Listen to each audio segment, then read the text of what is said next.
ഓണപ്പൂവേ പൂവേ പൂവേ ഓണപ്പൂവേ പൂവേ പൂവേ. ഇതാണ് ഞങ്ങളുടെ രാത്രി കേട്ടോ. ആനയും കടുവയൊക്കെ ഇറങ്ങുന്ന രാത്രിയാണ്. മുത്തുമാരി കുന്നിൻ്റെ താഴെയാണ് നമ്മൾ താമസിക്കുന്നത്. ഇവിടെയൊക്കെ കടുവ വരുന്ന സ്ഥലമാണ് രാത്രി. ഇവിടെയൊക്കെ ഇവിടെ പാടത്തൊക്കെ കടുവേൻ്റെ പാടൊക്കെ ഉണ്ടാവാറുണ്ട് രാത്രി. ഇത് ആനത്താരിയാണ്. ഇതിലിങ്ങനെ ആന വരും, ഇങ്ങനെ പോവും. എൻ്റെ വീടിൻ്റെ ബാക്കിലൊക്കെ പോയിട്ട് തിരിച്ച് മുകളിലേക്ക് ഇങ്ങനെ ഇതിൽ കയറി പോകും. ഇങ്ങോട്ടൊന്നും വരില്ല. ആനയ്ക്ക് ആനത്താരി എന്ന് പറഞ്ഞാൽ പണ്ടേ ഉള്ള ആനത്താരിയാണ്. ഇതെന്ന് പറഞ്ഞാൽ ആനത്താരിയാണ്.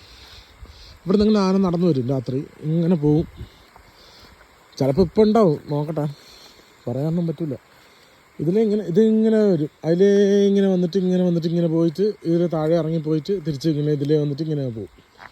അതിൻ്റെ വഴി അങ്ങനെയാണ്. അതൊരു ആനേൻ്റെ അമ്മ നടന്നു പോയിട്ടുണ്ടെങ്കിൽ ആനേൻ്റെ കുട്ടികൾ അതുപോലെ വരും. അതിനറിയാം അതിൻ്റെ വഴിയൊക്കെ, നമ്മൾ പറഞ്ഞൊന്നും കൊടുക്കണ്ട. ഇത് ആനത്താരിയാണ്.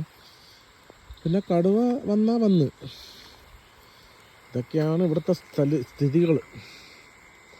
ഇതാണ് ഇവിടുത്തെ രാത്രി. നല്ല മഴയാണെന്നേ. ഒരു ദിവസം പോലും വെയിലില്ല.